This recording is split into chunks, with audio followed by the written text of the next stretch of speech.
iṣẹ́ ibi tó wá ṣe nílé ayé nìyẹn. Wọ́n máa ń gba àrà dání. Wọ́n máa gba àrà lọ́wọ́ alára báyìí. Wọ́n á dẹ̀ gbà. You know, ever since we even spoke about the fact that we petitioned and wrote to the president and blah, blah, blah, 99% of everybody, they castigated it. Conscience, one of the reasons why they are doing this panel now was the time we were trying to rescue the struggle. Because immediately the Corona inquest finished, to realize where it is down the drain. I didn't want the spirit of the people to be down. Because I am a fighter. I switched into the next course of action. I said, let's go on the billboard and let's write to the president. But because majority of these people, they condemned it. And when I realized that they were not going to support, they thought that it is with or without them, justice can be served. There will be movement. I said, okay, no problem.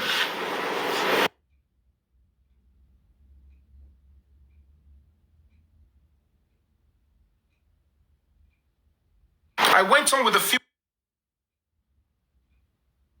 people that believe, travel to Cotonou, do all sort of things, anything I have to do, get the attention of the presidency. When it began to yield results, right from May 2025, because they had an inkling that what we did in Abuja had materialized. This is their modus of operandi.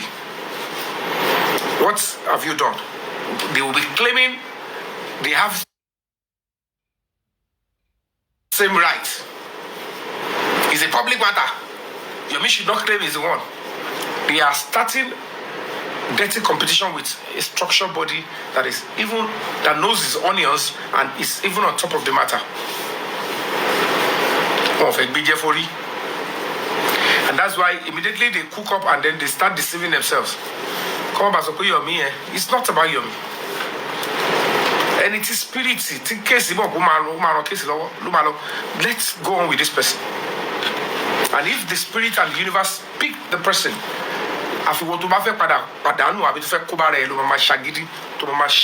let's find a way to bring this person down. And at the end of the day,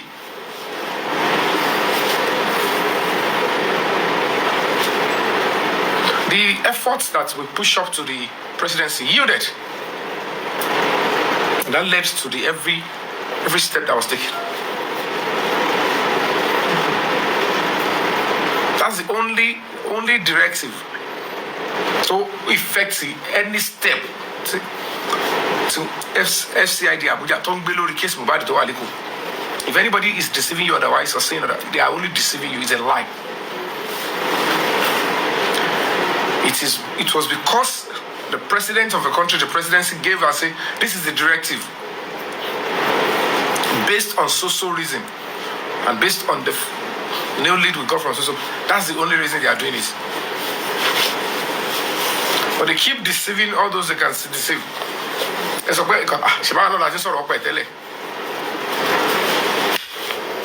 No matter how they try to paint it, no matter how they try to package whatever they are doing, only a toddler will not know that they are just trying to fuse themselves into the matter. I want to look on the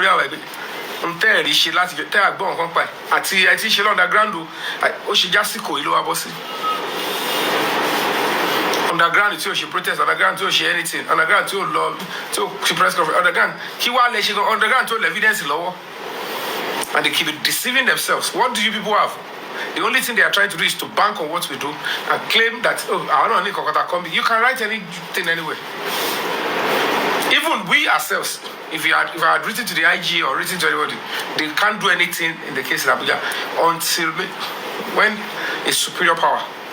Because even if the IG says, go and do it, if the governor of Lagos State phone the president, they will caution the IG and say, what are you going to do in the case? Is it in your state? Allow them to take over the case now. If this is how we are going to be, to buy government institutions, so they always applies like, what's the point? What's your interest? Except any to complain looking here is somebody of substance. Always like, okay, and you know what important to so already. Maybe if probably the likes of maybe Olisho Inka, I'll be not to go to complain with a 5G. Come on, I'm watching go call Olisho Inka. Kosoro, Kamalo.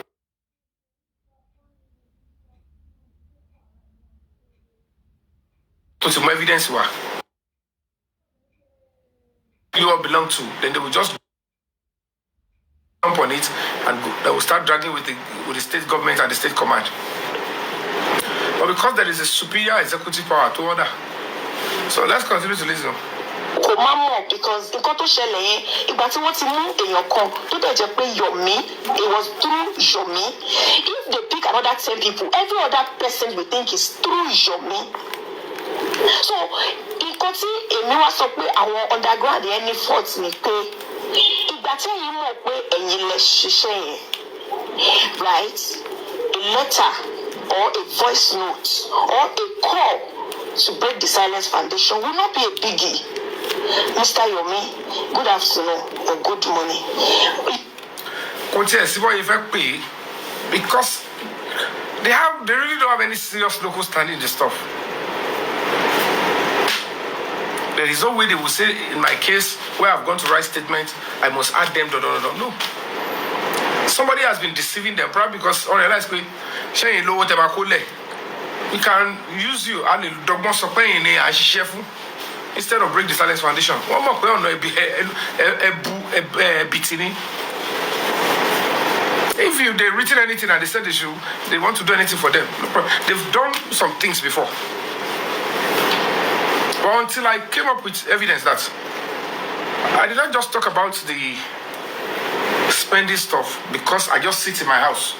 But what you spend it, they have bank on it.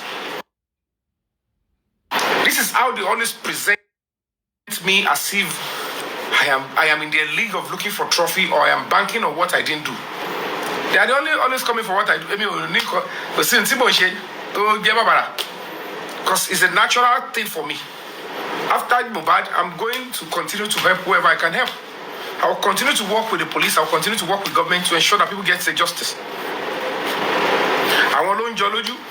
And at the end of the day, they keep looking at it. It's still because I want to harmonize it. Maybe one or two persons feel like Tababa only can get something.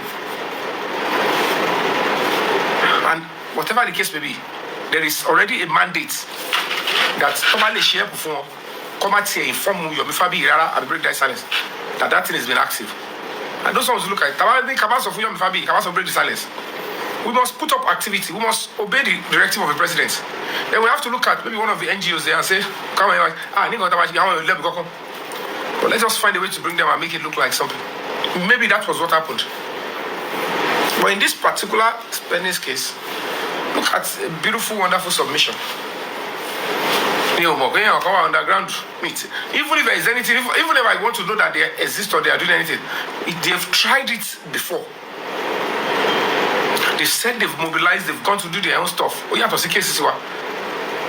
then they couldn't get anything. We are good to go in our own stuff. So at the end of the day, they just conclude. And then they began to attack my reputation. And it's why are you dealing with two what is this all about? What is this all about? Because if they have been straightforward, any suru to buy anybody don't see by you. Ibi tá ṣe ti wá lélé yìí ẹni lórí ṣàṣì ẹni báyìí tó pàṣẹ fún àkàlọ́ ṣe o so gbogbo ẹ̀yin tẹ́tú wà ní kéèsì ẹjọ́ ṣiṣẹ́ papọ̀ kọ́nà lẹ́jọ́ ń wá so a máa deal pẹ̀lú break the silence a máa fún yín feedback ntaba need àjọ máa ṣe papọ̀ ẹjọ́ máa ṣe papọ̀ period. Even if they needed money to arrest spending, if break the silence does not have money, and I know that there are other groups that has been until dissolve àpapọ̀. I can always reach out to them and say, share any fund, bring it out. Say, because for money.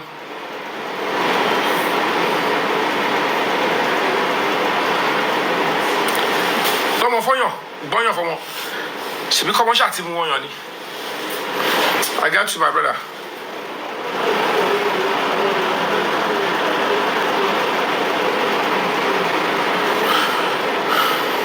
Everyone she saw that's how they manipulate all of you.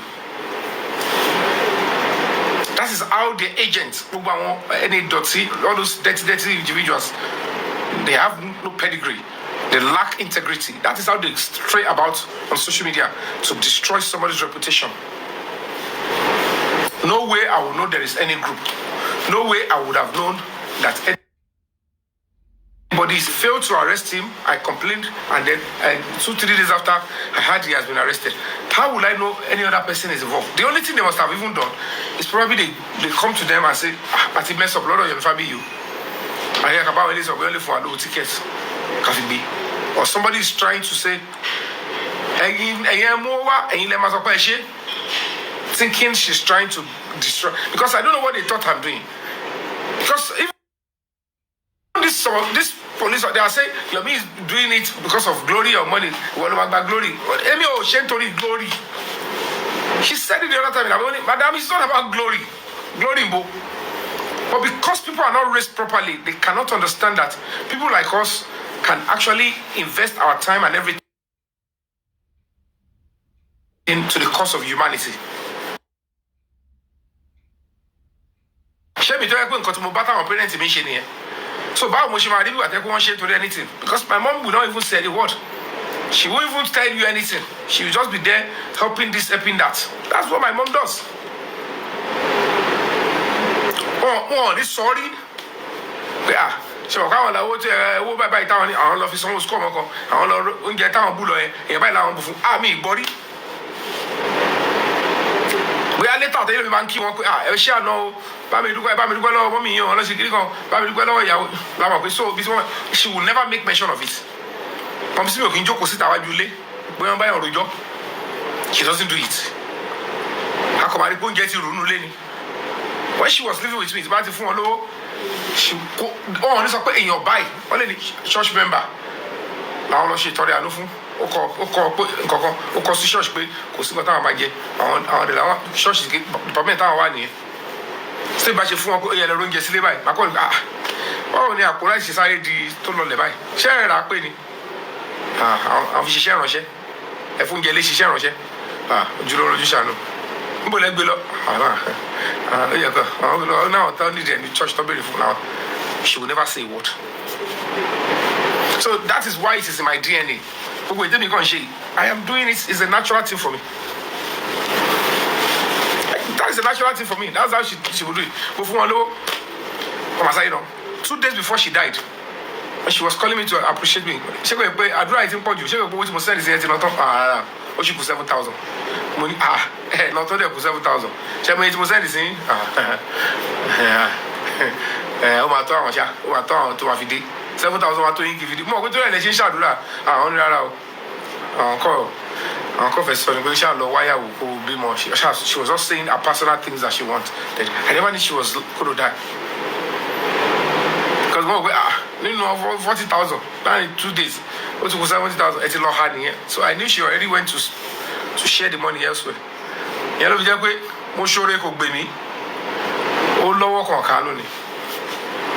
most times we always believe in tabashore fún olúwa sọ padà. Fa. Mo ti gba àwọn ore kan tó jẹ́ pé mo mọ̀ pé eléyìí ò ṣiṣẹ́ ọwọ́ mi. Iṣẹ́ ọwọ́ àwọn parents mi ni mo ń jẹ. Ọkọ mi máa sọ fún iṣẹ́ ìgbé ilé. Mi ìdẹ̀ rí ibi tó kọ́ wá sọ́dọ̀ mi rí ti máa báyìí pé iṣẹ́ ọmọ sí mi mò ń jẹ́ ìyá ẹ̀. Iṣẹ́ ọmọ sí mi mò ń jẹ́ ìyá ẹ̀. Because mo ti rí àwọn tọ́ débi pé mo sì ò fẹ́ ọjọ́ ọmọ ọlọ́mọ sọ̀rọ̀ she just go on her own way and I don't you will go see ye nǹkan tẹ́lẹ̀ sọ́n power. Tẹ́ bá fẹ́ jọ́ wá sùn tí mo sì wà máa support wà láíláí. Even when we were very small, she would still come around. She lẹ́yìn tó bá ti bẹ́ẹ̀ wí lójú onítàn yẹn ẹni yóò bá máa ṣépè fún wa.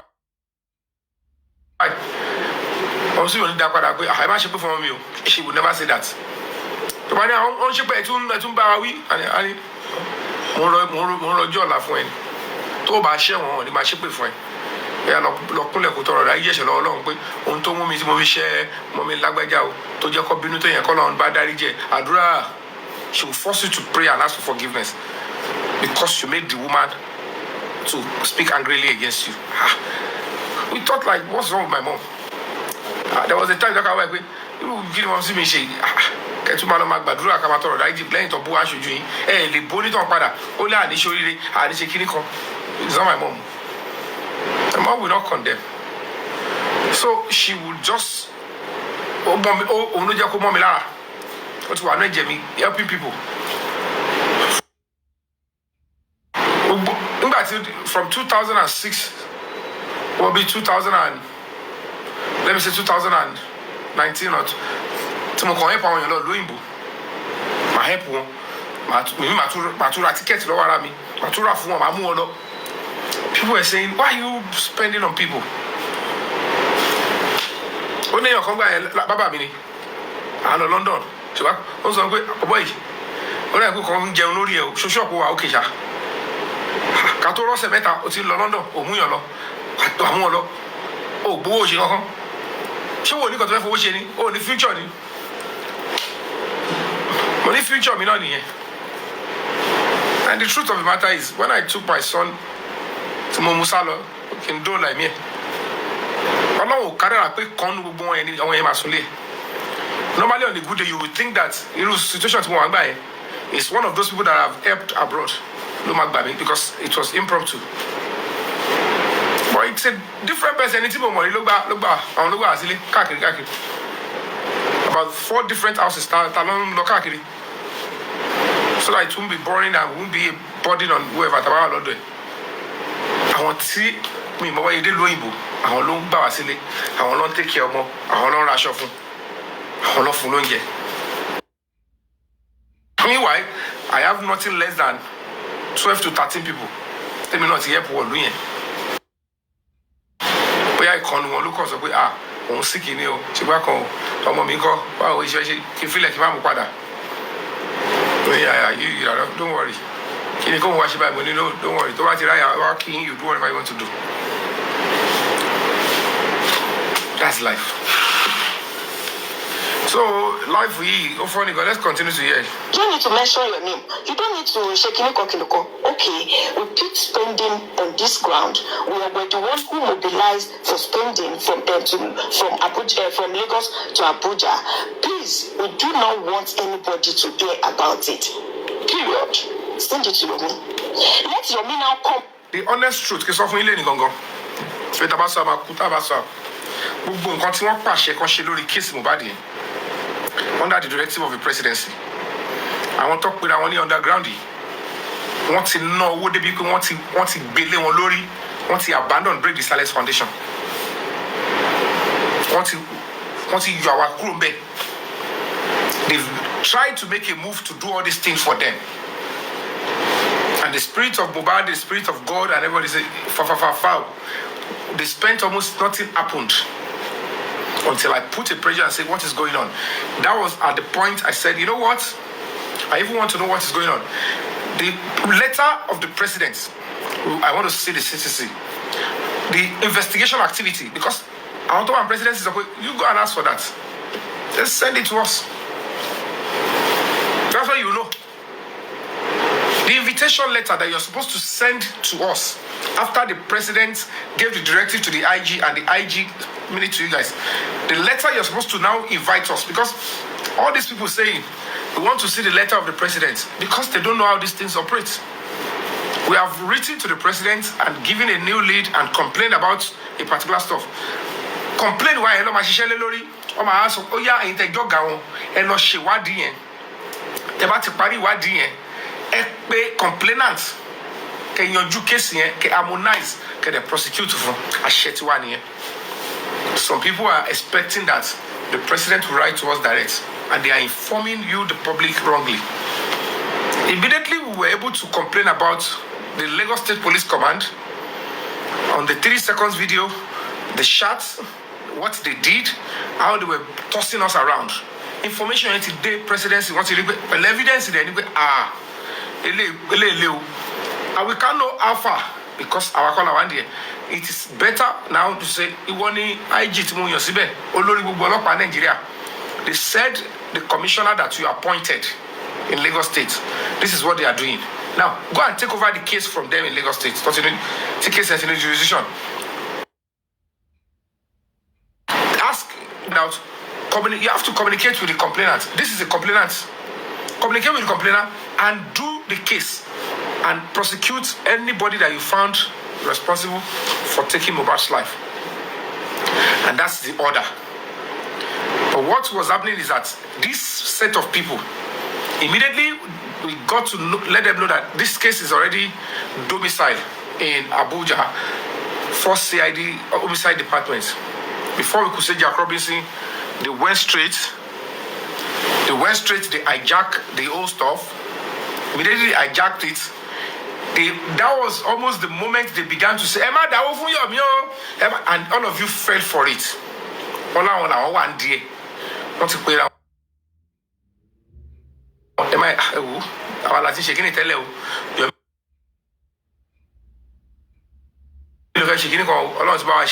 Or not allow. They know that there is a powerful order to do to shaky one and they were already working with them because what to succeed.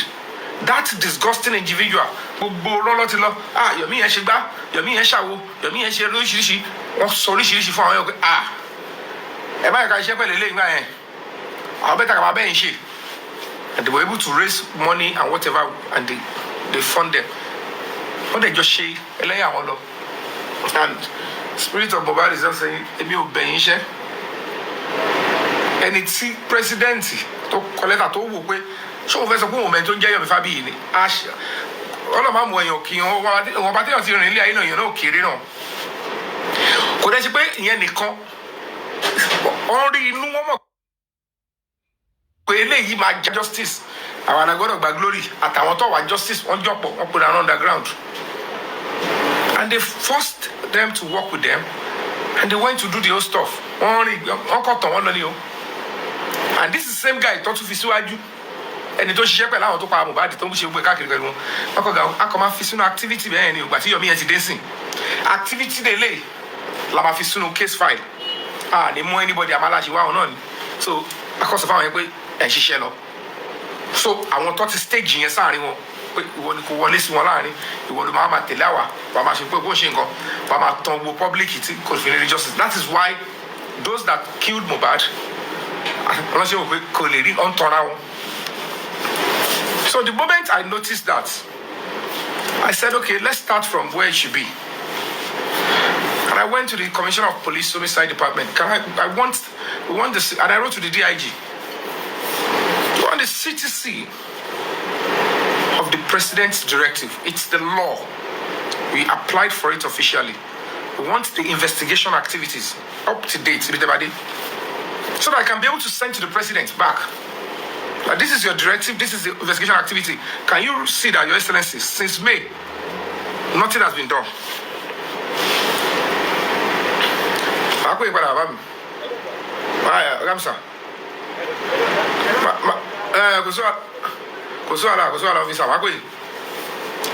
right, sir.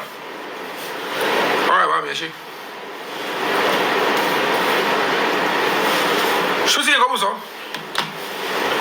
And what they did was say, we need to see the CTC.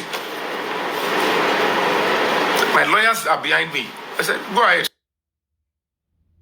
Go and ask. The NSA, National Security, they are aware. They should supply everything to us. And we applied officially. They've called me from the legal department of the Force headquarters.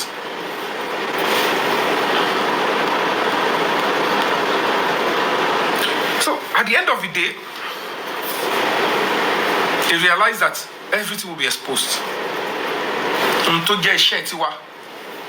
These people want to push it.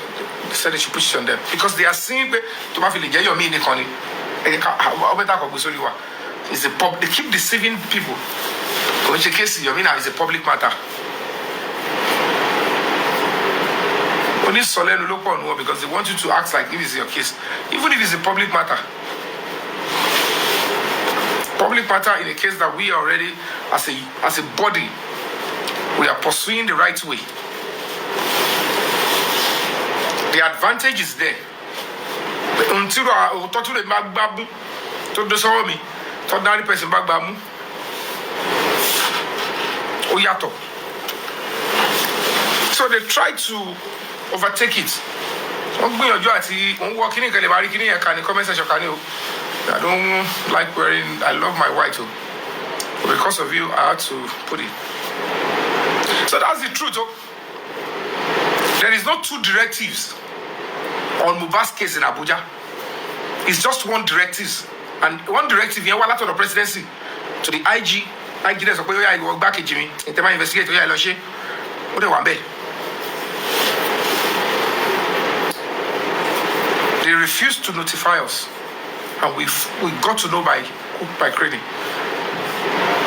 And we later on tried to say, every long letter on the ground, they should show you the petition they wrote today. Who did they even write it to?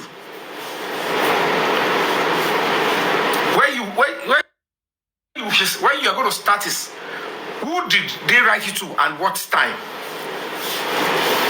About 2024, talk, she got why did I cross the president in 2025? Toward down, our better share. I wanted to see anyone she always and our backbone, they believe it. It could be on the same case, but it's not on your for the same thing. You can key into it, but not to overtake. Come out, it's a public matter. When she case Yomi, you are deceiving people. Because at the end of the day, come out for Jumu. This particular, there is a particular woman, that witchcraft is shared to you and she wants to be the voice and the face of it. Because you can write letter doesn't mean you have the political will to pursue some cases. When you go cases, don't solve by conventional procedure. To fail, then you switch to the next gear. Experience of Injaro case. Meanwhile, most of these people, they are only deceiving you. They are working for some people. Before you will know some individuals to Justice Mohbad, they are family members to some of the people that knew or played a part in what took Mohbad's life. Our pastor, our family Mohbad, Johnson,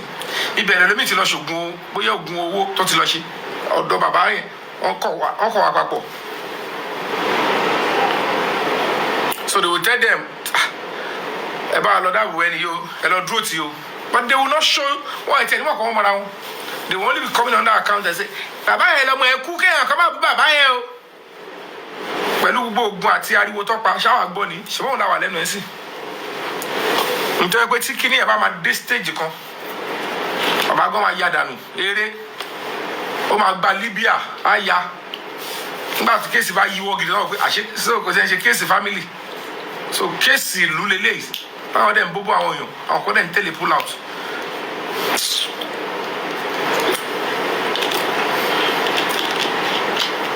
So that's the whole stuff. That's what they did. Just pick some of this and be telling them, I'm like, what shade they become is at the end of it, it's quite a shame on all of them. At the end of the boom,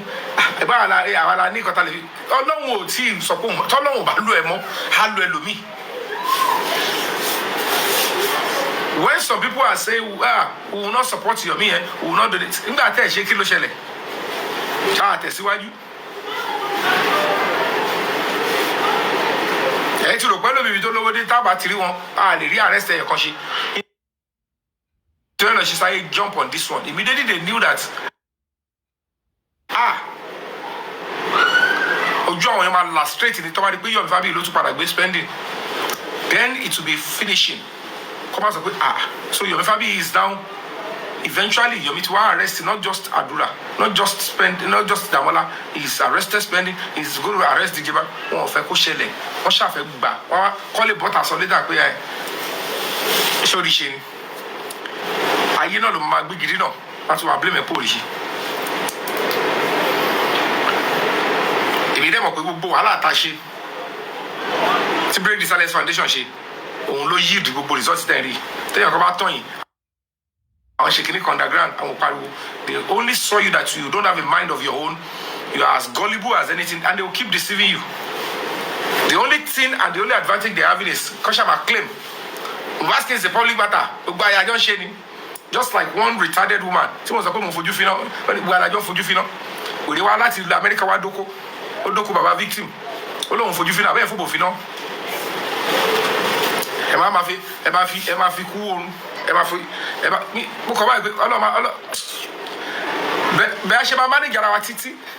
Lady Shan, yeah, Yoruba. Lady Shan, obey your wake you. Would you feel? I have utmost respect to everybody, the role they played. Everybody, those contributing, those on panelists, everybody is playing a part. But it's absurd. It's disgusting. It's not even civilized. Okay, you added it. Yeah, a bit. Any NGO tones were on your side. Even if you guys are any underground, whatever, you are supposed to support the NGO. NGO them what you need audience presidency. They fooled all of you, they deceive you. Whatever they think they are doing underground. Show to the presidency. So man share if you antidote.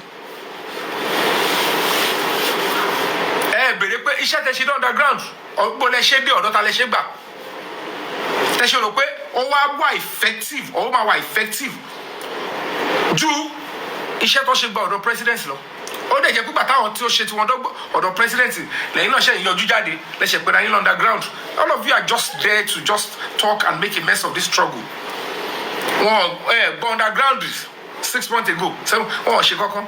Even our nígbà táwọn kiri kan ti ń kà tó ti ṣe lẹ́yìn àwọn ṣe gbọ́ ẹ̀tàn àwọn kan tún bẹ̀rẹ̀ underground ẹ kọ̀ ṣáà láì kẹ́ máa ṣáà wá ẹjọ́ kẹ́ máa take àwọn innocent people kẹ́ máa take one back kẹ́ máa jẹ́ kí Mohbad kó ṣáà máa pẹ́ sínú mọ́ṣúárì yẹn ẹ dẹ̀ bímọ tí yín. Tẹ́ bá wọ̀ pé nǹkan tẹ́ ń fi platform yìí ṣe fracasi ìlara ẹ ṣèdọ̀tí yín síwájú ẹ̀yin tẹ́ ń dáwó fáwọn platform tẹ́ wọ̀ pé fracasi kẹ́ máa ṣe tánọ̀dì lẹ́wọ́ tẹ́ ní. This is a case of justice and a case of human rights. So why you going to be looking competition? Ali Shabosi, give away marriage. Could you be in Bajadi? Break the Silence Foundation. Me. She atomo to one mortuary. Because it doesn't work that way. Yomi, right? So my idea, Yomi, Yomi ẹnu máa padà pọ̀. Ṣé ń gbà tí Joseph tí wọ́n tọ́ padà ṣe tá náà díẹ̀ tọ́ ní kọ́ pa á nítorí pé ó sọ̀rọ̀ tọ́ ní kọ́ ṣoríṣiríṣi tọ́ tà sóko ẹrú. Ẹjọ́ ń gbà tọ́ nǹkan tó fi yà jẹ́ lórí tó dé ẹ̀rọ mélòó lẹ́gbọ́n lẹ́nu Joseph. The only ọ̀rọ̀ tí Joseph sọ ni pé ẹlẹ́gbọ̀n ẹ̀dẹ̀ ní bàbá náà ẹni àpapàrọ̀ ó yá ẹ ti àwọn ilé ìmọ̀nù túbú ẹ̀yẹn lọ gbé bàbá yẹn wá mo dà kó mo mọ̀ wọ́n. Ẹ kó oúnjẹ tó oúnjẹ fún wọn dání ebi ò gbọ́dọ̀ pa wọ́n débi o nítorí májẹ̀mú yẹn ni àwọn méjì tó yọra wọn kúrò yẹn. When they sold Joseph to slavery oúnjẹ wà ń gbà yẹn there was no famine. The route Joseph took to Israel to Egypt to become a slave then to become a prime minister is the same route tí gbogbo àwọn ẹgbẹ́ mẹ́rẹ̀ẹ̀wá gbà. They went through the same route with empty stomachs, with intention to go and beg, intention to go into servitude. Even if it is crumb, so they suffered the same faith, but it was a different ball game. And at the end of the day, what do we know them for in the society? Nothing more again. Other than why we are doing. So that was what those people were trying to do.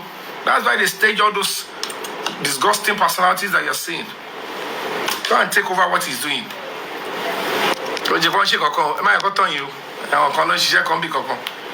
I can tell you, it's a total lie.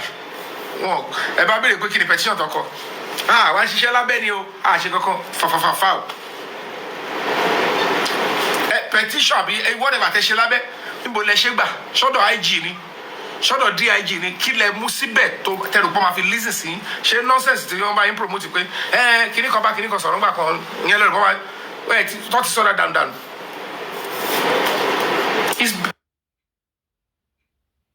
It's because at this point, apart from justice for Mohbad, national security is at stake. Àṣírí ibẹ̀ yẹn ṣẹ́yìn máa mọ̀ ni. Mọ̀ spirit yẹn lè ronú orí ọ̀fẹ́ yẹn ò síbẹ̀ fún yín. When I noticed that eléèké ẹ fẹ́ bá ìjọba ìgẹ́ ẹ fẹ́ fi kíni nǹkan ìkíni ọlọ́run fi trigger ìjọba ìpẹ̀lú case Mohbad yẹn.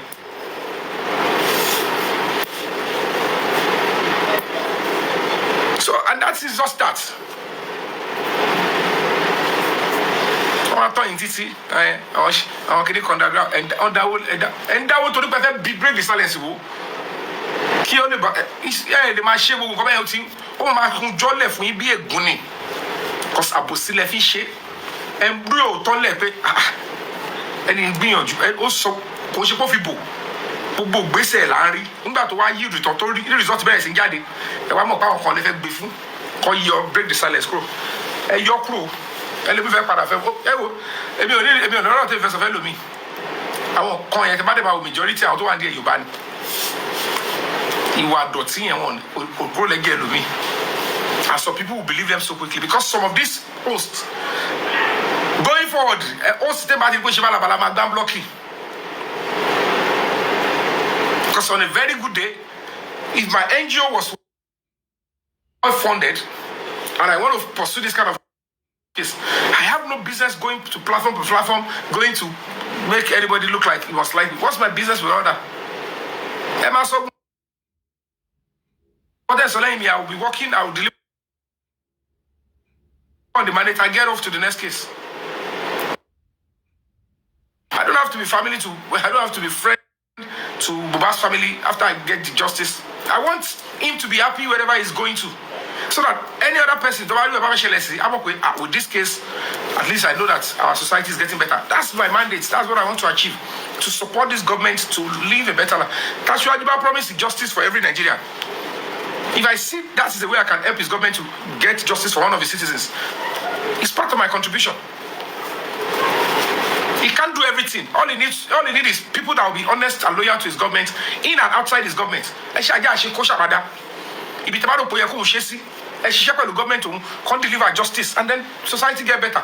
Everybody will smile. Do you know how many millions of Nigerians that will be happy if Mohbad gets justice?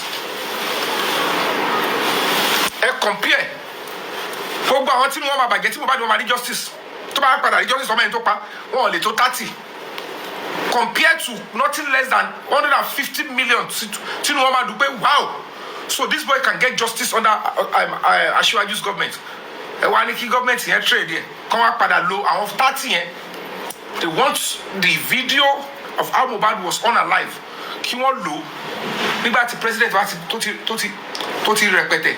When we notified him, national security advice, at some only our video daddy. I want to watch Mohbad. You see me lead in front. If I never foreign country, then we take advantage or penetrate. Then you don't just have to lead.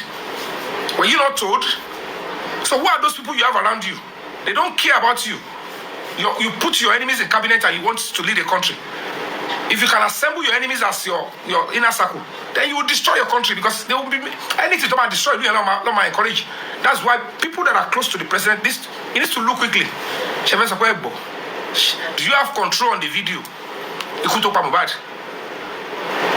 So now, when they release the video later, where do you want me to put my eyes? Documentary, so what do I say? And if the riot starts, because people will be bitter. So this is what the government has been covering.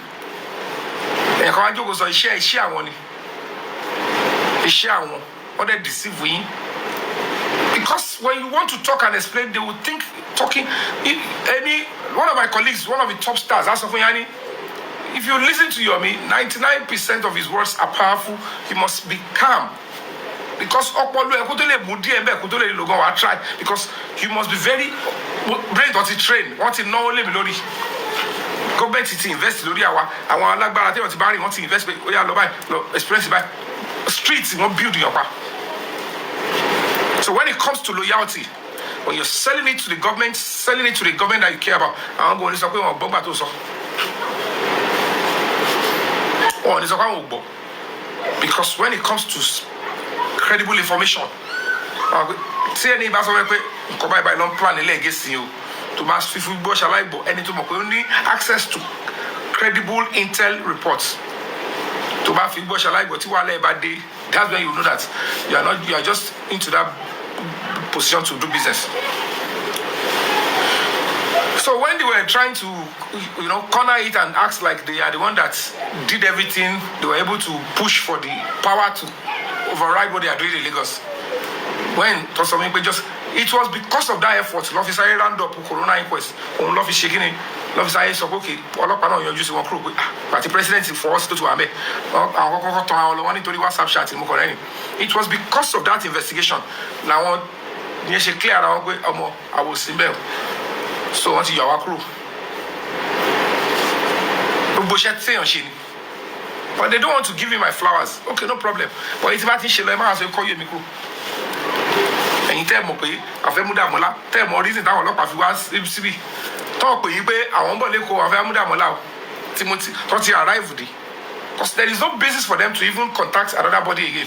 Because my own case file is different. Don't involve with how what is this on Tony Defemi?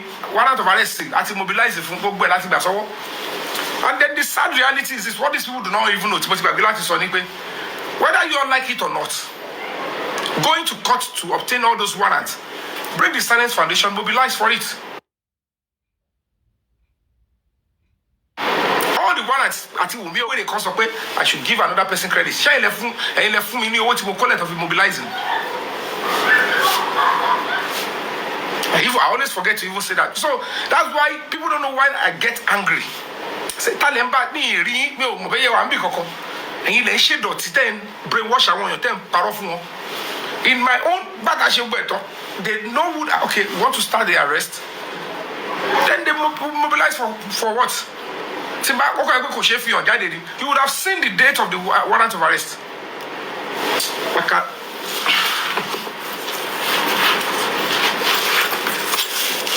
Let me check my phone.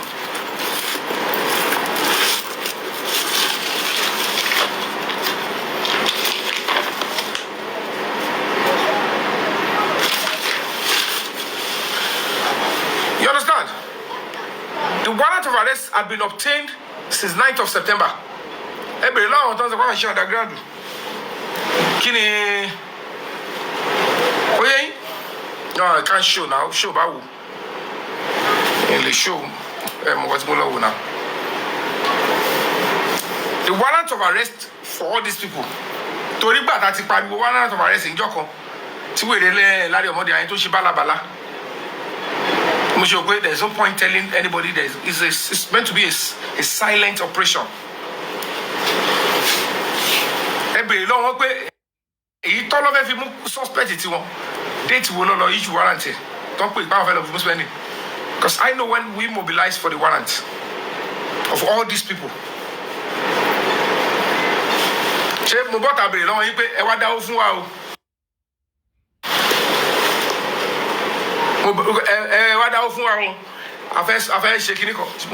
Anybody warrant. So if the force headquarters, the highest police body in Nigeria,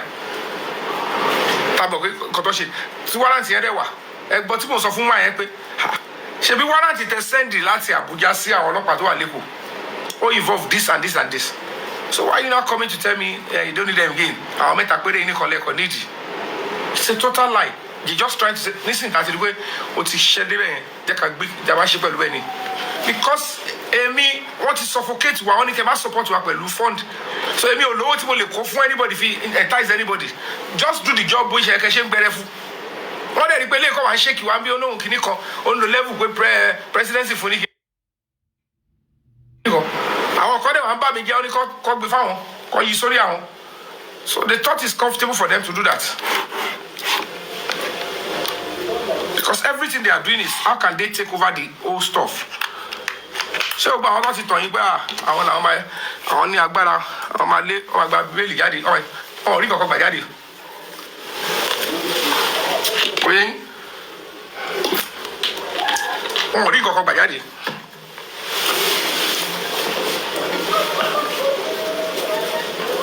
Even when they after ta mobilize for extension, see extension that will to expire.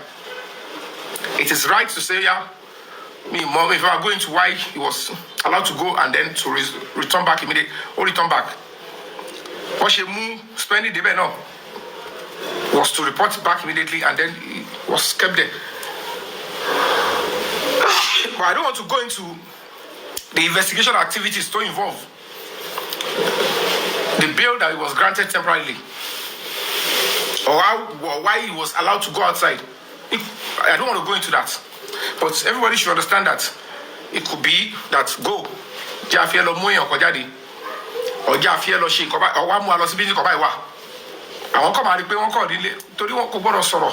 What's my condition to be? That to Padasi, a group we only Soroka, want to Padasi, and sell in Bella Abuja. So when people say Yomi talks, ó bọ́ta lọ ẹ̀mọ́ tó lọ ṣe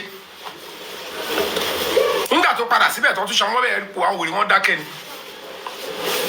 Despite the fact that we know that nínú kéèsì tá à ń sọ yìí àmọ́ àwọn fall person àmọ́ àwọn tó ń gbéra wọn lẹ̀ àwọn ọ̀hún sí nínú kọ̀mítì kankan ṣùgbọ́n ẹ̀ṣẹ̀ tó ṣẹ̀ ni pé mo fẹ́ forí lakú kọ́ bàbá mẹ́ni tó ṣí kọ̀mítì gangan.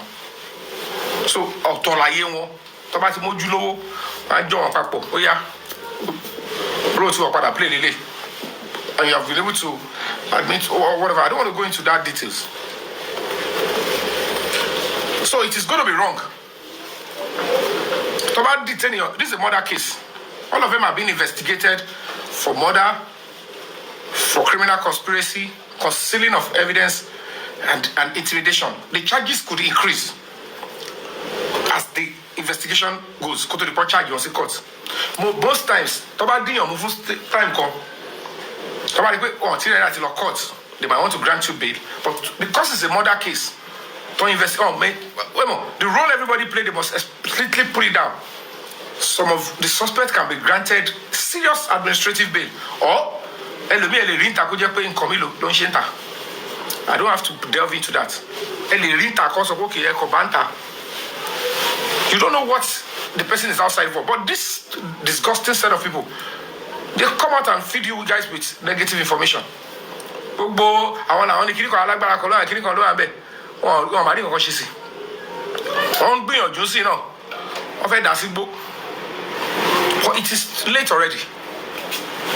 Because in most cases, you don't actually, police hardly grants anybody being investigated for murder. They hardly grant them administrative bail. They prefer to charge the person to court.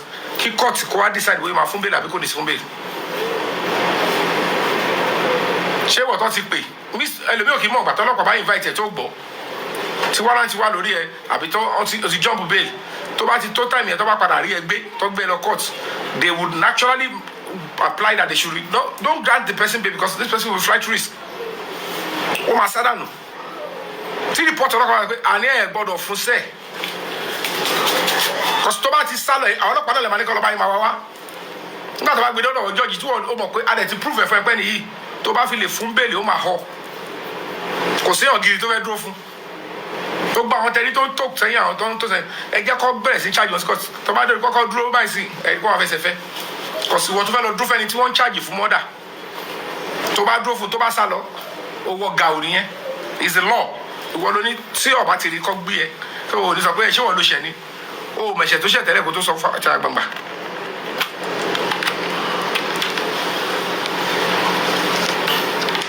O mẹ̀ṣẹ̀ tó ṣẹ̀ tẹ́lẹ̀ kó tó ṣẹ̀ àgbàǹgbà.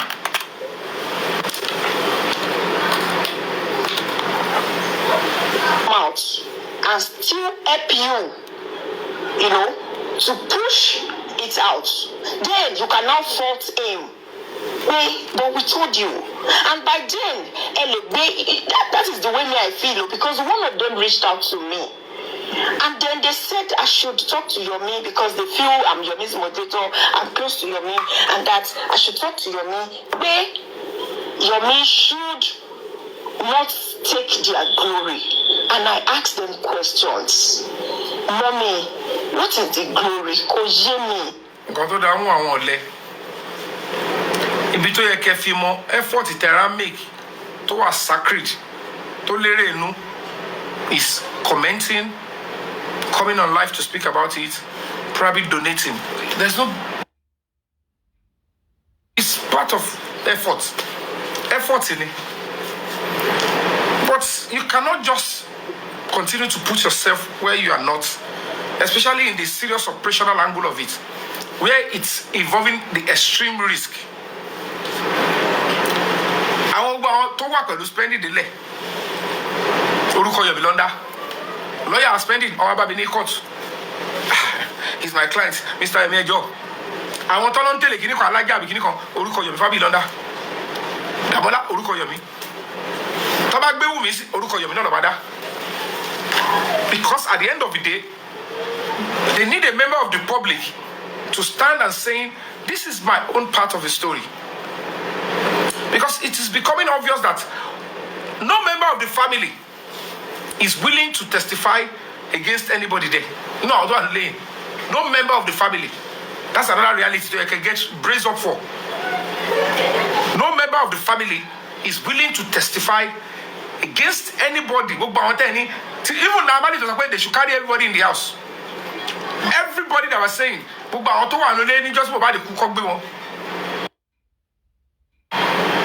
you will be so surprised that no member of Aloba's family is willing to testify against any one of them when the truth is established. It is only the members of the public that will stand tall and say, this is the story. And they will go through the confessional statements some of them give, and then to look, juxtapose it with the evidence, and the prosecutor will be able to get justice. That is a long walk to justice. And that is the cost price of justice.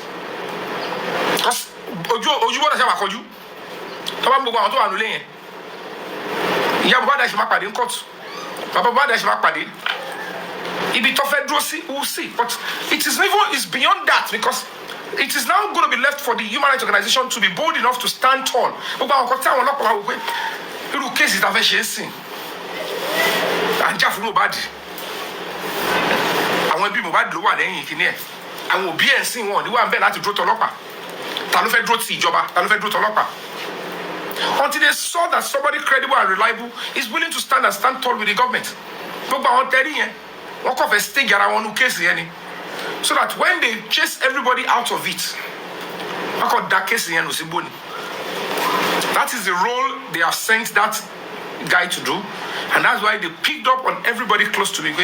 One of the ways we can do it, most sọ fún yẹn, èmi tẹ́mi pọ́tà sọ fún mi pé wọ́n fẹ́ fi nǹkan súnú omi fún mi.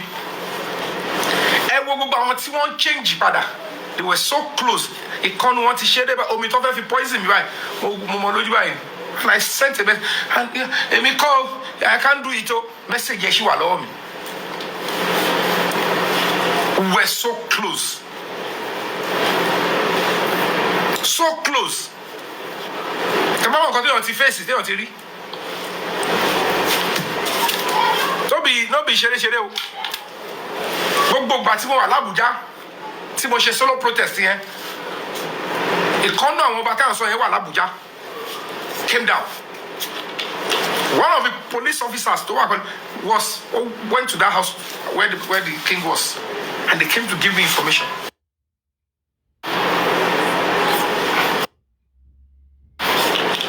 And I want on this I just solo protest. Looking for how to destroy me because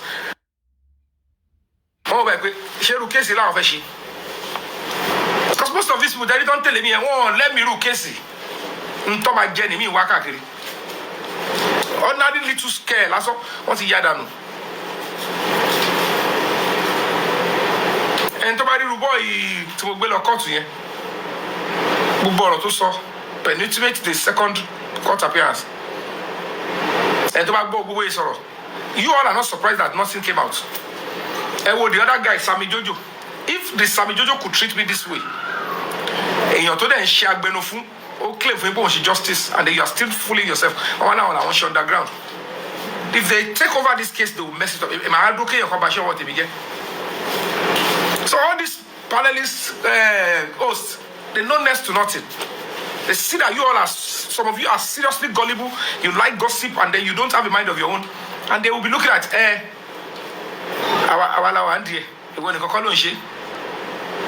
everybody can be doing social engaging government. They can't even deal with 2, 3. Only a government official to deal in the same case, in the same directive, to deal with different bodies. You dissolve them and say, president,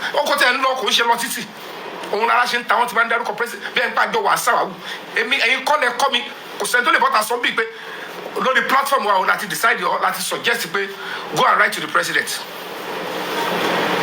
So that's why most of them are not ready to accept it. Presidency because they feel like it's and they are just deceiving themselves. And call it writing. I want that shala, even that is so tough. That to bad anybody will come on. Takpa fara ofun egon le kamo. E wa pada wa emi o ko fe gbadura emi if wish ben. Torí mi go ready àti get Moses to malamari Canaan land tí ó ní débẹ̀. Ìrọ̀rùn ló lè máa bá dé. Àìṣà ìbá gbọ́ wọn yẹn, a máa pariwo síta. A ṣe fídíò mi máa pariwo, máa lọ síwájú Aso Rock. I will ask the aid, àwọn tó wà pẹ̀lú president gbogbo àti SC àti gbogbo number 1 bí first lady. I want to see, kí ló ń ṣẹlẹ̀ gangan, kí ló ń ṣẹlẹ̀, ẹ fẹ́ bàjọ́ àbá ìjẹ́ ni. I'll start, meet with all these foreign embassies, go to a senator. They want to destroy this man's government. Go and meet with the people that are our stuff. Experience, Jackie Masako, okay, let me quickly start involving the foreign government. No. They were deceiving people. Go to ECOWAS, go to Guinea. You have to exhaust the system of governance in your country before you seek international audience. If not, you burn your fingers. The only wait until taking about you to take advantage.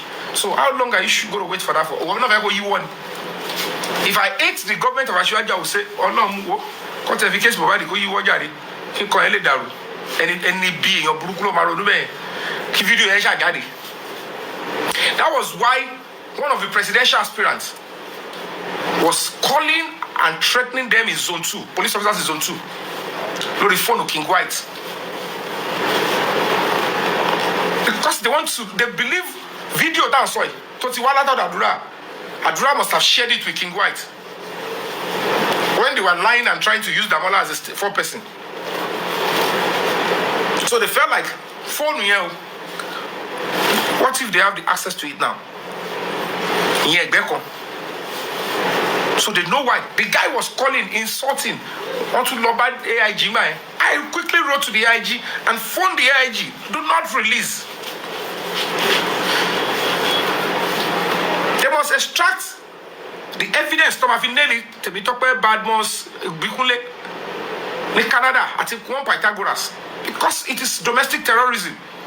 It is when we get to a stage in that case, we will now extract whatever we need to extract. The report will come from the police. They will now file to the Canadian embassy and then whatever, we have British colony, you know what?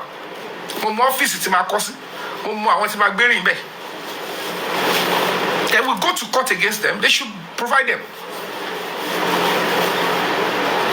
Then they will be able to understand that. So why I tell Shimbo? Say King White in Coloma face Gotodale. That's the bit of Badmos Bikula. She actually masterminded and planned the attack on us in our own soil. So I don't care whatever citizenship she's got. Emi oni joko si bin sin. Ki ma plan ko lo ma attack Canadian citizens ni lu won. They are go and shoot them, go and stab them, go and kill them. This sad reality is I never even offered Emi mo convention for me. It was the security of Radisson that felt that there is a danger ahead. We can't allow you to go there. I said, why? They said, there's an ambush. They will attack you. And it could lead to loss of life, and we don't want anything to happen in our premises. And not even anywhere, but we just have to protect you. If you are a customer to us, I said, they want to take my life. Let them take it now. I said, no, Mr. Yomi. Mr. Yomi, we can't allow this. Ibi tomo ge ti rari wọlé pé òun náà kọjọ kó àpapọ̀ ó fẹ́ mú òun kọjọ gbé escape papọ̀. I didn't know it was a trap. But as at that time, I can't think forward and say why this person is including herself. Or maybe she hasn't been an instrument then. It could be. But as at that time, I was only seeing humanity. And Radisson of Imoto Wangula Krombe. Those things are undeniable. And the question is, why would anybody push an organization like Radisson to escape the customer and the assailant and the attacker is gallivanting? And I said before I finish, I go after this person. I didn't go because I was scared of Adams. I go because out of respect. We were so close. He has utmost respect for me. Or to involve me, Mr. Yomi, take. You are a good person, Mr. Yomi. He will be telling me, are you nice it too? And he will be saying, I want you to the entire nation will know my value. Shino Peters messaged me recently. Living legend. He said, Yomi fabiyi. Legend. He said, Yomi fabiyi.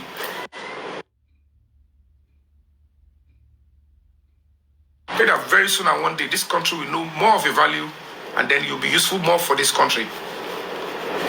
When they publish it in Brigade for Insecurity. So people cannot just do that. And that was why I went to meet. I said, Tanile to go so is terrible. They have embassy staff in the hall. Why attack? If you have anything to be a local, there are legitimate and legal process you can follow. Gbogbo is it return lenu? Kini ama gbon masari ma se show. See what Alabade, you see them. I'm again to be a couple. Larry Omoda, I know sir from pillar to post. I want with the corner to Larry Omoda, I ain't by you. Talk change the lower. Oh, my God, it's that why son was it that for a tiare? Toma pada ati damu toma pada. Tori, ibikibi toba wa, koshi ma pada she won. Oh, ti mo ko eni ton ba po. Lójú wọn fi ran ni.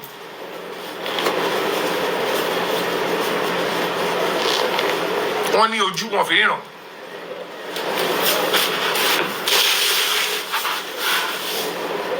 Until ìgbà tó ṣe bálabàlẹ̀ ó ń tàn wọ́n arrested Yomi. Ọlọ́run ló bá mi wá, orí mi ló bá mi wá, tó gbé fi ṣan wọn lára mi, gbé mi lọ ìwọlé you arrested. I need to satisfy you guys. Now, can you place him under arrest? Because this is a criminal offense. He gave false information. And then the team from Zone 2 came to pick him up inside the Alabon Gongon. Everybody, long people not arrested. On your phone, office. But that's not the way to the toilet. But this, you are my brother. I'm not your brother. I want Gaolopa, Mr. Yomi.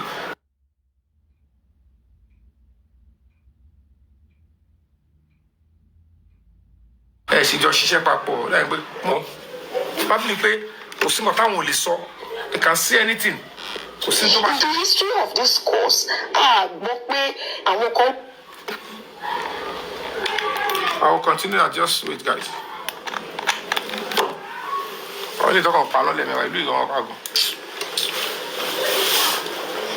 So that's just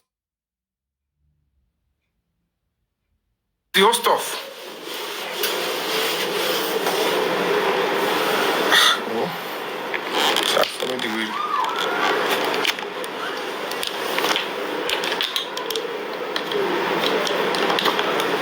kéèyàn rí wàhálà àdàmú ayé gbogbo wàhálà iṣẹ́ téèyàn ti ṣe èyí téèyàn fẹ́yàn mímọ̀ sọ̀rọ̀ èyí téèyàn lo serious core experience èyí téèyàn lo wọ́n ṣàfẹ́ da gbogbo ẹnu.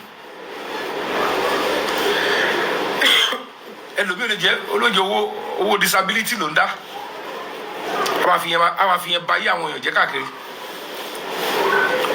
gba owó disability òfin ṣe petition ó fẹ́ fi destroy NGO tèmi ó fẹ́ fi destroy tí mo ṣe ó dẹ̀ mọ̀ kó o máa padà disable kù ni because it's not making any sense.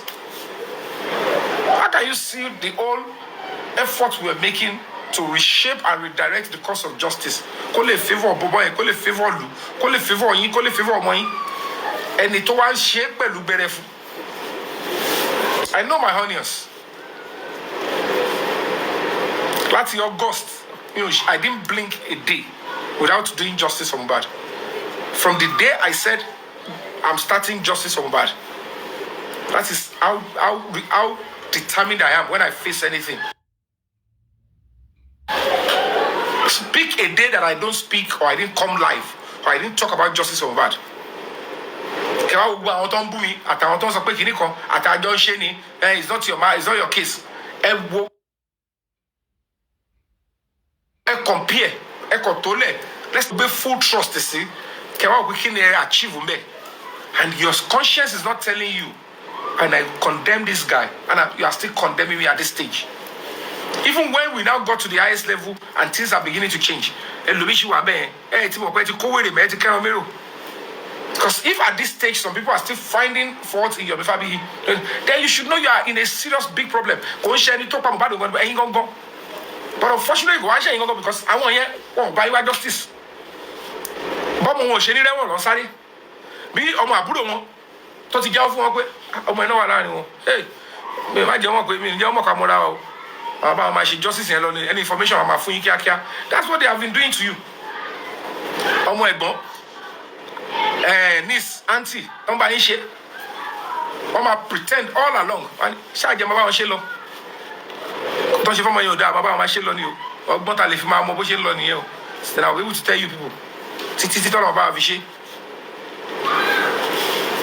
Wọ́n ní ìyá Mohbad yẹn lára dé stage kan sọ fọlọ́pàá ní pé wọ́n ní wàhálà àṣìwà wàhálà bọ̀ ọ̀yọ́ fábíyì yẹn kó yìí máa fa àkọ́ gan-an ó ti di wèrè sórí social media. And she was telling the police officer, I said, okay, kí lẹ tún fẹ́ rí Wùmí fún ṣe lọ mú zomo gbàtẹ́ ti rí fídíò yẹn. She has never come out to say I'm lying. Nígbà tó dé stage kan tó rí pé my resolve ní zone 2 she calmed down and said, nísìnyí ni mo ṣe gbà pé wọ́n fẹ́ bá mi wá justice for ọmọ mi wọ́n lágbára ni wọ́n bí kò sí nǹkan táwọn lè ṣe even with that náà wọ́n mọ̀ pé kò sí bóyá fẹ́ rí ọmọ wọn ní kankan play the role and look at him now he is running àwọn tó wọ́n lọ gba award wọ́n ṣe lọ gba award wọn lè lọ gba state case ní Abuja ṣèbí Wùmí yẹn bẹ́ sórí stage lọ́ka speech náà lọ sí Abuja. Kọ speech tó fẹ́ lọ kọ statement kọ sínú ìwé tó bá yẹ kó handwriting wọ́n á bẹ̀ dá kọ they call it under caution wọ́n tó lè kọ speech lọ gba wọ́ọ̀dù lọ kọ speech kó lọ gba justice àbí kó fi ṣe justice fún wa kọ sínú ìwé nǹkan tó bá fẹ́ kọ́lẹ̀ ẹ gbogbo question tá a ti gbà á lẹ́yìn jọ sí kó lọ farabalẹ̀ kó béèrè lọ́wọ́ ẹ̀ kó tó lè jáde ó ń sá kiri kò yọjú sẹ́niwẹ̀ mi ìmọ̀rú connection burúkú yẹn. But as at that time, no, there be connection landing because the public are just speaking on social media and no credible voice or face representing the public offline. Talk about our underground. The real Ogungidi one, you're just saying, oh, be water. Oh, need your Jew. Instead kò wá fi àwọn àgbàlagbà tó ń support credible ká máa lọ pò wọ́n lẹ́yìn Yomi yọ̀ọ́dà kékeré kan ibi tí mo bá life dé mo sọ sí repeatedly mo ìwádìí kan máa ṣe life mi màá máa ṣe àdúrà pé kọ́lọ̀ ń jẹ́ fún mi lówó lórí TikTok kì í yẹn ni màá máa ṣàdúrà lé lórí ibi tí mo bá life dé. tó bá jẹ́ pé ìyẹn wá ní ṣé òkú kò pé kí èèyàn lọ ṣògùn owó gbà ẹ́ tí mi ò ní ṣe wàhálà kan tó máa ṣe ìwúrẹ́ máa ṣe gbogbo ẹ̀ màá jókòó sórí tí màá máa ẹni tí wọ́n wọ́n lówó tó mi àbí tó ní lárí tó mi àbí owó tó kọ̀ pé rẹ̀ lólówó gan oyè owó opó kàn fi packaging ó fi report yẹn ìyẹn ni màá lọ máa ṣàdúrà lé lórí ọlọ́run má bà tèmi jẹ́ because àwọn èèyàn kọ̀ wọ́n pé tó bá lọ ṣe àdúrà ṣe òun gbà rú ọlọ́run wọ́n ṣe àwúre wọ́n máa fi training lò ẹ́ o mọ ẹni tó ń ṣe kìnnì kan irú àwọn tó ń pè ìyá mi kìnnì kan yẹn tó ń pè àwọn ìyá wọn kiri yẹn wọ́n rí lórí ìyá mi kìnnì kan kò mọ̀ bóyá lẹ́lẹ́ni bóyá o pension of ingazọ kó wá lọ ṣe àdúrà ẹni tó ń gba pension kò ní kó fẹ́ dolówó láti bẹ̀ ó lè lówó gidi owó ló fẹ́ ní so you have to do tó bá fẹ́ support ẹ they must do it voluntarily màámi because foresight ní pé ìrànlá yóò ṣe ẹni tí mi wọ́n bí source of income ẹ̀ o mọ̀ bóyá ẹni lẹ́ni bóyá kọ́ra ń ṣe bísíǹsì wọ́n bá ta oúnjẹ ó dẹ̀ support jẹ nílé ó gbọ́dọ̀ lọ máa ṣáájú àbí kó máa wọṣẹ àwúrẹ́ pé kọ́ṣà máa dojú kọ̀ wọ́ ó máa yíwọ́ ó lè gbábẹ́ yáwèrè ọkọ̀ oníkóyẹ pípàdé yẹn tó bá ti gbàdé stage kan àtàṣìlẹ̀ bá máa tú owó yẹn ìlọ́pọ̀ àìsàn ló máa fi wò ọ̀hún kọ́ dédé ṣe àjò pé kó máa dárúkọ yẹn kó máa help ẹ kọ́sọ́ mọ capacity ọ̀mọ́ báyìí lówó tó ó kọ̀ lẹ́yìn ọ̀pọ̀ tó bó láyọ̀ no let them support you naturally ó lè máa ṣe kó máa dúpẹ́ kó máa ṣàdúrà fún ọ tó máa ṣe ẹ lóore o because at the end of the day when it comes to things like this you have to understand that people want to see what they see, what they believe is what they will support genuinely. Because you are not the one that arrests their soul to support justice for bad.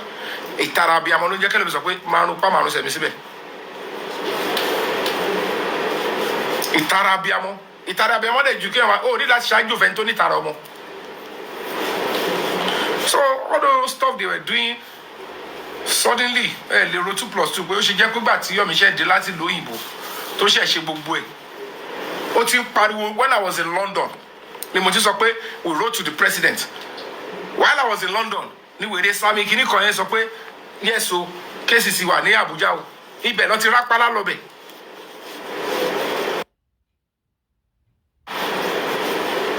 ọ̀sáré agbọ́dọ̀ mọ̀ bó ṣe ń lọ o because these people are con artists oní jìbìtì bóyá ó ń ṣe drug àbọ̀ ń ṣe kankan kéèsì yẹn bó bá ṣe ń lọ lẹ gbọ́dọ̀ máa tẹ̀lé ẹ gbọ́dọ̀ wọnú ẹ̀ pẹ̀lú ẹ̀ ọgbọ́n tẹ̀lé máa lò ní pé àjọṣe justice náà ni so kẹ́ lè mọ ẹni tó já IPO kẹ́ lè mọ ẹni tẹ́ bá yẹ kọ́nà so that wọn ò ní rí ọmọ yẹn mú wọn kàn máa tàn yín ni ẹ̀yẹ báyìí ló pa Mohbad ẹ̀yẹ báyìí irọ́ ni o fàfàfà o. They keep infusing themselves in the matter to take charge and take over. Only all the theories they come up and tell you this is how it obtains. Look at my first political appointment, 2003, 20 something years. A yokro no age me.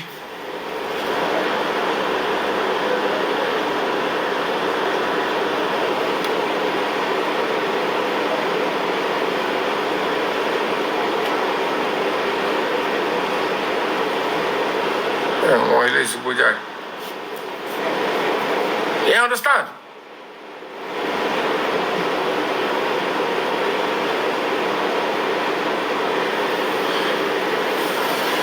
So 2 years ago, my first political appointment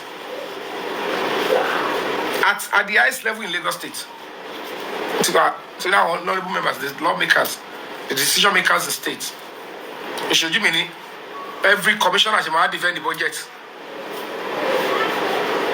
My honorable is the chairman of the committee. So the commissioner must come to our office. I see them when they come. They won't come. We will process for him defend the budget. What she know Louis. Vast experience until this some 22 years ago when it comes to governance. Me, they stop. I didn't stop. I keep learning more, knowing more. I want to the government. You are part of us. You know movie industry law. Because they believe that we are who are going to be able to make gazo. Who are talking about material here?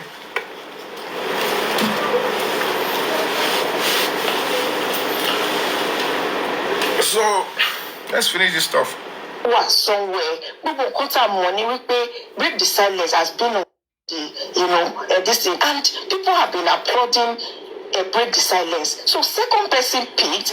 More only I will disclose it.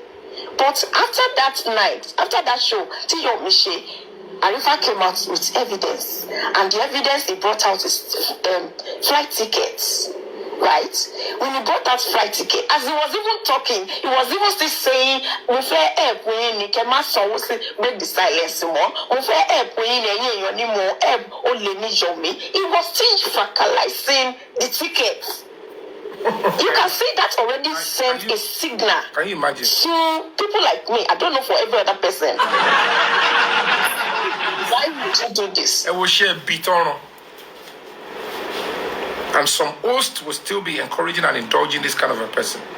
It's a shame that I find myself in the midst of some certain people. It's quite a shame. And I know the spirit of that young boy. We will find a way to deal with all these people, no matter who they are. Because they know. With all the previous antecedents. And they will still be indulging and encouraging this person. I will be blocking a lot of hosts. Trust me. Because it's getting to that stage I need to start cutting some unnecessary ties. Because normally I've been able to relate with people, get it to this level. Because most of them are actually thinking that it's because of money you are giving them audience. Thinking it's because of they don't understand that it's because I just want to be like, I'm working for the public.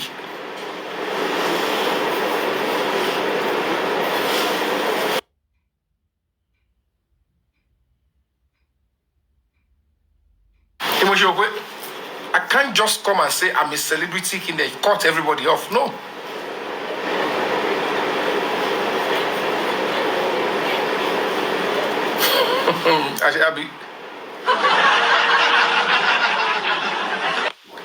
So, because normally on a good day, even if normally on a good day,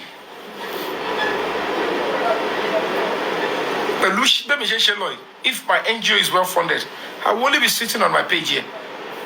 I will speak, pump and go. No panelists, nothing. People will come here, Mr. Amen, they will send, I will not accept requests. I'll go, pew, I'll give updates, pew.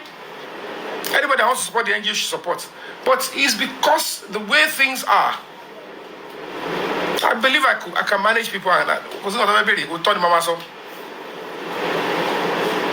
the only thing I fail to understand is that it's about party to like in so. It's about decide to move first so. On my yimo lower.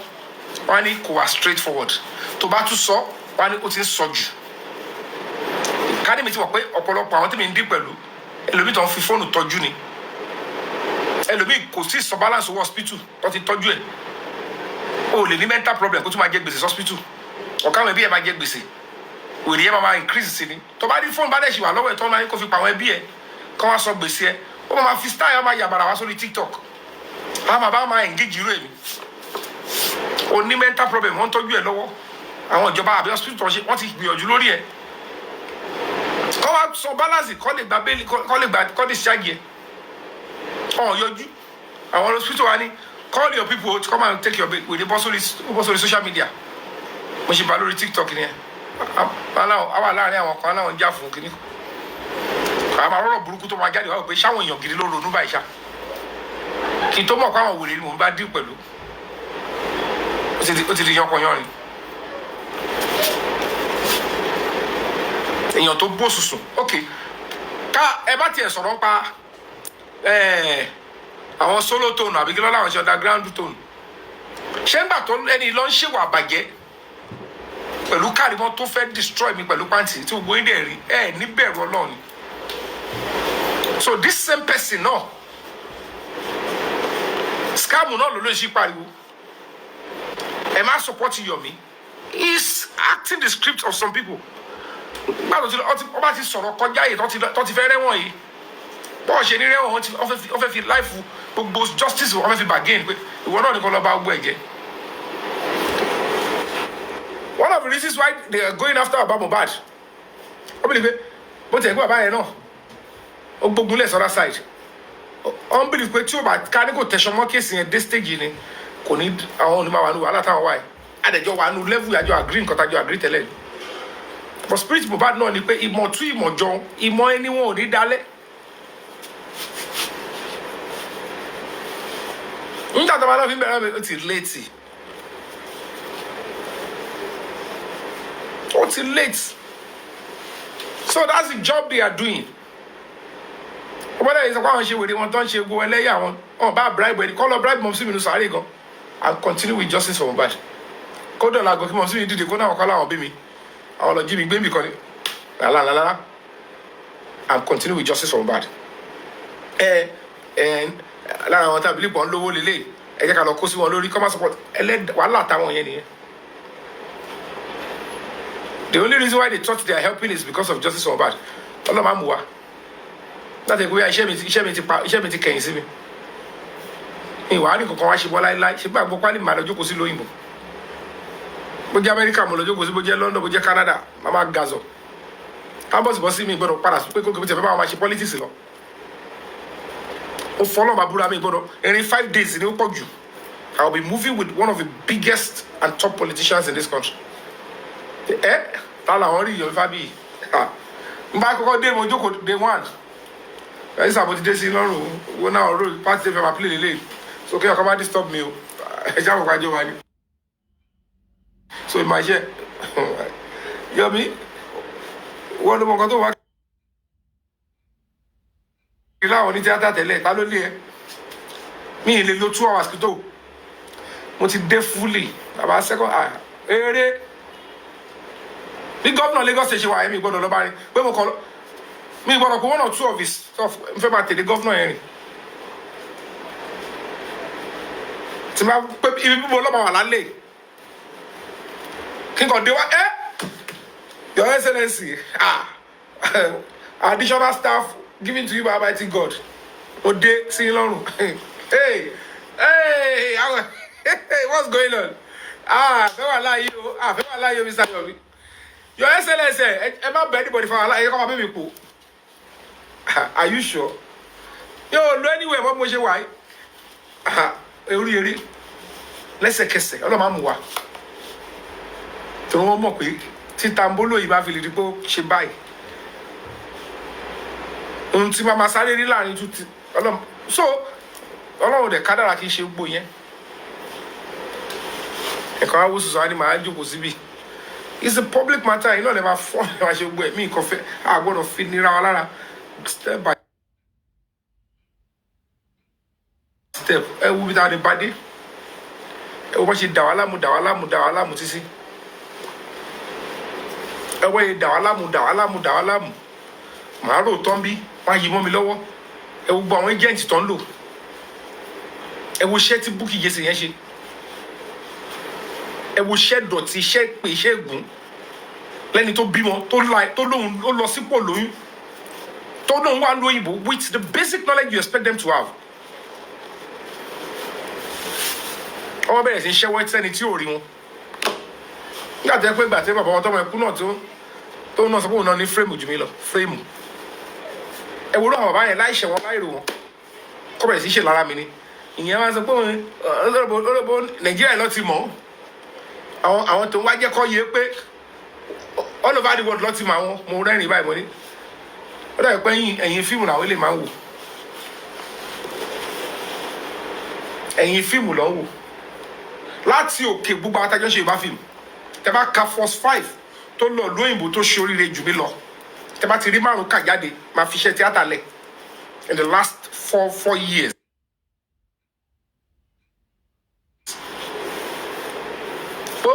Ó lọ o wá orí nǹkan mú bọ̀ jù mí lọ ṣoríire jù mí lọ internationally and it's quite unfortunate ìgbà àtẹ̀yìn ẹ̀kọ́ tẹ̀ ń bèrè náà mi ó ní àṣeyọ̀ mi ti lọ sí Amẹ́ríkà rí ni kò kọ̀ rẹ́ ní báyìí mo ní ẹran kú sílẹ̀ àìlọ́bẹ̀ alábàjọ táwọn ìfín yẹn ṣe pọ̀ táwọn ìfín ti pọ̀ ṣé dandan ni kí wọ́n ṣe mo ò ṣe gbéraga mo rẹ̀ ra mi lẹ̀ ni mo ń lọ bí ẹ̀yin gan lẹ́yìn sọ pé mo ti wà àwọn búyò tí ń lọ káàkiri jù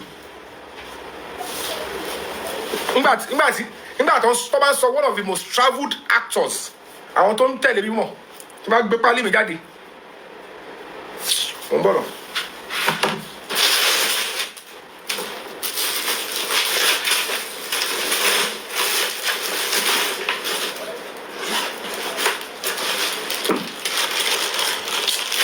èèyàn kan máa wo sùsùn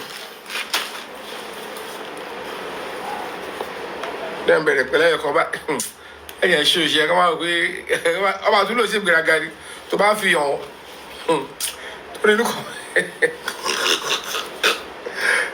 kẹwàá wo wà lọ London yẹn kan ní owó jọ́sìn ọlọ́run mo kọ́ báyìí pé ọlọ́run ìwọ ló mọ rísì tó jẹ́ kí n lọ tó jẹ́ fèsì kiri táàsì yìí o tó fi di pé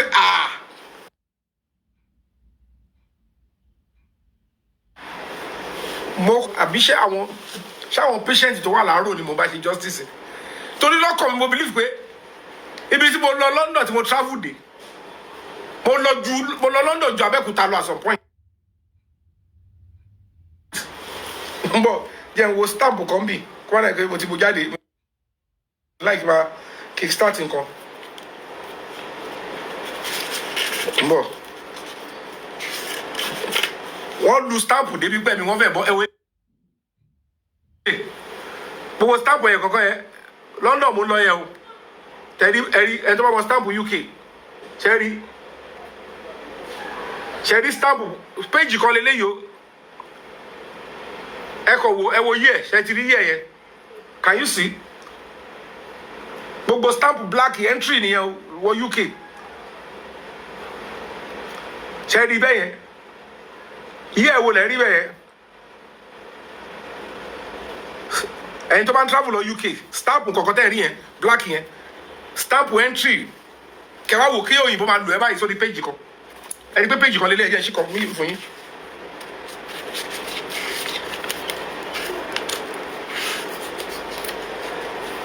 ẹni pé yẹn yàtọ̀ sílẹ̀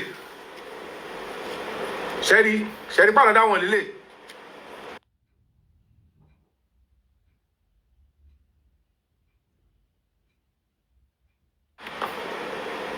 ṣẹ́rí òní actor tó bá lórúkọ òní secret the point is at the end of the day.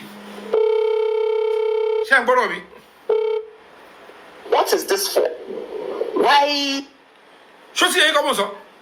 So when people wọ́n á lọ London wọ́n fẹ́ gbẹ̀mí mi mo wá lọ London ẹ wo ọdún tá a ti ń rìn gbogbo ẹ kọ wo yí ẹ yẹn ẹ̀yin tẹ́ ti screenshot ẹ padà lọ wò kẹ wo yí ẹ kẹ wo léra kẹ wá wo ilẹ̀ yí ẹ kẹ wo yẹ rìn péjì méjì mo ṣiṣẹ́ o tí wọ́n máa ṣí mi mẹ́jọ ẹ wò pé kí ló ṣẹlẹ̀ ẹ ti rí àbí ẹ wo gbà téèyàn ti rìn téèyàn ti lọ èmi gan kò tí lówó ra kò tí dá lọ́ra pátá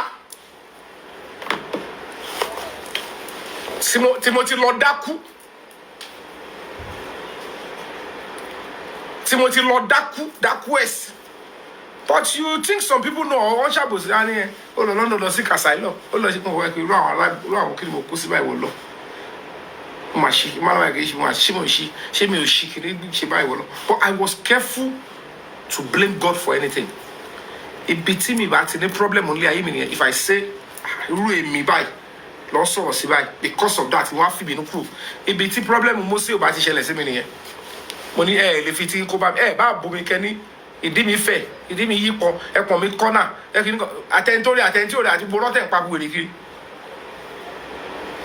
none of those things will make me at some point gan mo gbọ́ kọ́nà sí lọ́sẹ̀ tó ń gbé picture wọn mi sórí kiri nígbà kan mi ò rí o mi ń parọ́ o wọn láwọn kan gbé picture wọn mi you can see the cost price of seeking justice because gbogbo tá à ń dúró ni pé ohun tí public bẹ̀rẹ̀ ní September 12 yẹn we must get it to the end. That is our identity and that should be our strength as a country. tó bá dọ̀la tó bá sọ pé Yomi Fabiyi, if I tell you I'm going to stand by the public, no matter what, I will stand with you. I will stand with whatever you're fighting for. So, open, koko distrust me. Because you run your me empa, kini kon lo wa. Nígbà tí irú yẹn at this stage. Tó jẹ́ pé ó ti ṣẹlẹ́yà káàkiri. Ó ti ṣe dọ̀tí káàkiri. Kó máa sọ fáwọn kan tó believe pé tẹ́lẹ̀ pé wọ́n wà intelligent. Pé Yomi yẹn scam. With how much? Gbogbo yẹn kini kan bá mo bá di scam ele o scam kí wá ní ìwọ wá ṣe.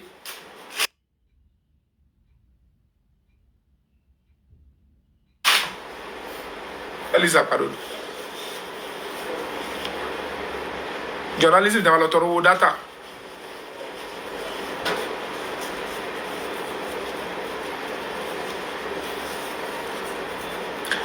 So ọlọ́wà jẹ́ kí ọlọ́wà jẹ́ àjọ àjọsẹ́yìn, but I have to endure all of this because that is what is needed to bring about this particular turnover. And with this set of people, one mama gbìyànjú pé a gbọ́dọ̀ dá kíní irú ni. Bẹ́ ṣe fún wọn l'audience yẹn, wọ́n ti penetrate wọnú kéèsì yẹn báyìí. Wọ́n ti penetrate wọ.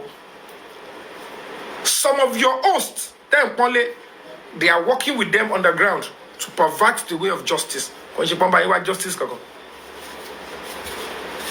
so if you see me tomorrow, I block. Somebody conclude final evidence. I block anybody. I yank you off. Somebody be sort about it, but me right pata. Because they thought maybe because they are donating, I'm going to be a puppet to anybody. No, because the donation is not for me. It's for me. Ìjọ tó bá ti pè mí tó sọ pé Yomi gba 50 million mo kàn lọ fi ra mọ́tò mo fẹ́ kó lọ fi kọ́lé ló fún mi nú ọ̀pẹ́ ẹ̀ ń dáwó fún justice mi ò lè ya irun mi torí gbogbo owó tó ń fi ràn mí lọ́wọ́ náà orí gbogbo ẹ̀mí náà lọ́lé àjọ ń ṣe nǹkan kan náà ni. So for people to not think at the end of the only àwọn yẹn ṣe kí lẹ̀ ń pè scam owó tó ń dá tí ò tiẹ̀ ká nǹkan tá a ṣe. Mo ti dárúkọ close to 4-5 people tó yẹ pé mo dìde lọ́wọ́ ẹ̀wá yá mi lówó mo fẹ́ ṣe kí ni wàhálà tí mo ṣe lórí justice because there are some certain incidents tó máa ṣẹlẹ̀ nínú kéèsì tí tí ẹ lè rántí pé ó máa ṣẹlẹ̀ àbí tẹ máa bọ́jẹ̀tì fún ṣàtẹ̀ lówó lẹ́gàn ni. It's not a crime, it's not sickness if an NGO doesn't have fund. It's because the public are not willing or don't have or don't see reason to support yet. Or bóyá mi ni mo present ara mi in a way to have support. After this whole justice from bad, if I go back and say, okay, now let me do the right thing. Let me set up the website, put the accounts there, put the videos that I need to put there to encourage anybody. And then go to everywhere, support this NGO, support this. They will look at what have you done. I say, okay, now good. I'm going to mark it.